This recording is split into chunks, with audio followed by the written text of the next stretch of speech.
Good evening friend, स्वागत आहे तुमचं माझ्या यूट्यूब चॅनलमध्ये. तर बघा, मी मागल्या सॅटर्डे संडेला पिल्लू आणि मी माझ्या माहेरी गेले होते. ते ब्लॉग तुम्ही बघितलेच असतील. त्यानंतर मग परत मी मंडेला पुण्याला गेले होते. तर आता परत सॅटर्डे संडेला पिल्लूला आणि त्याच्या पप्पाला दोघांना पण सुट्टी आहे. तर त्यामुळं आम्ही परत माझ्या सासरी गावाला आलेलो आहे. तर बघा, आजचा ब्लॉग कसा होतोय तो कंटिन्यू करा. आणि मागल्या ब्लॉगमध्ये मी तुम्हाला म्हटले होते की ही बाजरी आम्ही मोडून दुसरी बाजरी पेरणार आहे त्याच्या जागेवरती. पण नंतर आमचा प्लॅन कॅन्सल झाला. आहे तीच बाजरी ठेवलेली होती आणि बघू शकताय तुम्ही किती मोठाली झालेली आहे ती बाजरी आता.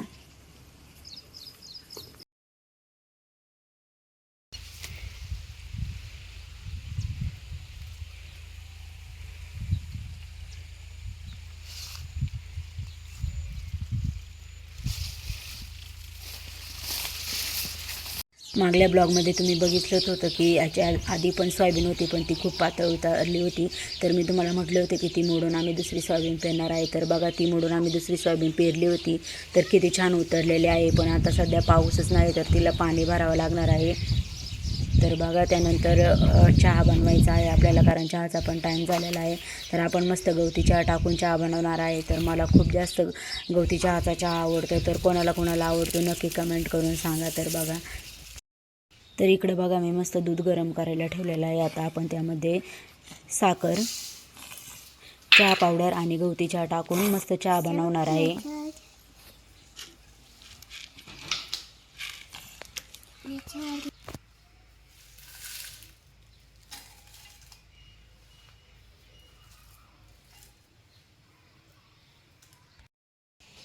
तर आपला चहा तयार झालेला आहे. सगळ्यांनी मस्त चहा प्यायला या.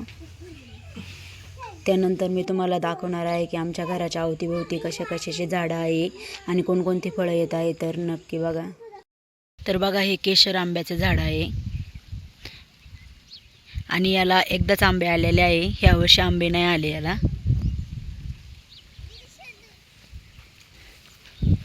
बघा, त्यानंतर इकडं पपईचं झाड आहे.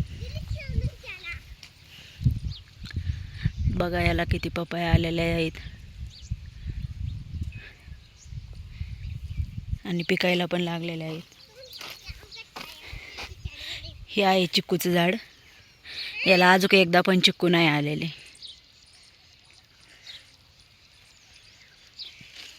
त्यानंतर इकडं गुलाबाचं झाड आहे. बघा, किती मस्त फुलं आलेले आहे. खूप फुलं येतात त्याला. इथे छोटंसं कढीपत्त्याचं झाड आहे. तर इकडं पण केशर आंब्याचं झाड आहे. याला लावल्यापासून 2 वेळा आंबे आलेले आहेत आणि खूप गोड आंबे आहेत त्याचे.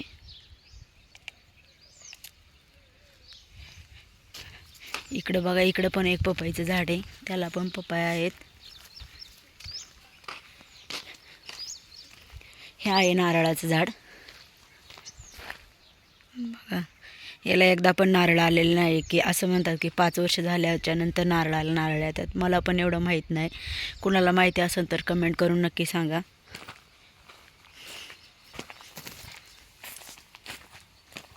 त्या बघा, इकडं लिंबाचं झाड आहे.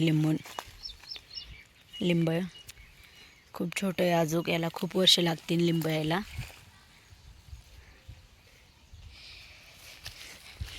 त्यानंतर हे तोतापुरी आंब्याचं झाड होतं. याला ह्या वर्षी आंबे आले होते, पण त्याचे आंबे काढल्यावरती हे झाड ॲटोमॅटिक जळून गेलेलं आहे. बघा,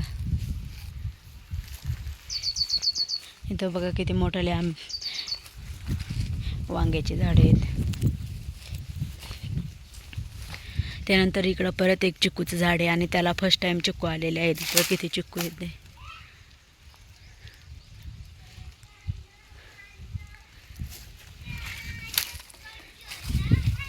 इकडे एक छोटा आंब्याचं झाड आहे आणि हे कशाचं झाड आहे मला माहीत नाही. तुम्ही कमेंट करून सांगा कशाचं झाड आहे.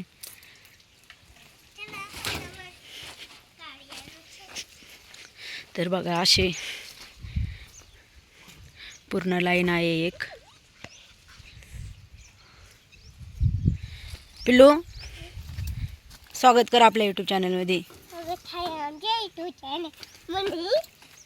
आणि ते काय मस्त शिबी लावली बघू शकता. तर बघा इथं पण एक नारळाचं झाड आहे आणि आम्ही सगळ्यात जास्त नारळाचीच झाडं लावलेली आहेत. हे बघा इथं पपईचं झाड आहे, किती खराब पपया झाल्या त्याच्या. इथं आहे केळीचं, याला पण खूप टाईम लागेल केळी यायला. तर इकडं बघा पेरूचं, आणि हे लाल पेरूचं झाड आहे, खूप छान आहे खायला. आणि याला बघा किती पेरू आलेले आहे छोटे छोटे.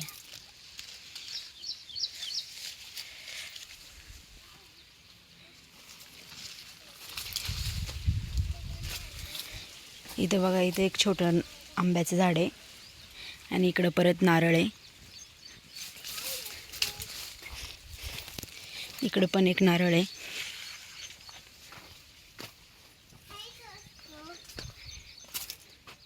इकडं पण एक नारळाचं झाड आहे.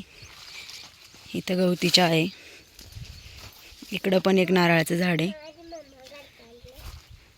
इथं पण नारळाचं झाड आहे. आणि इकडं आहे चिंचचं झाड, बघा किती मोठं झालेलं आहे. याला पण अजून एकदा चिंच नाही आलेली.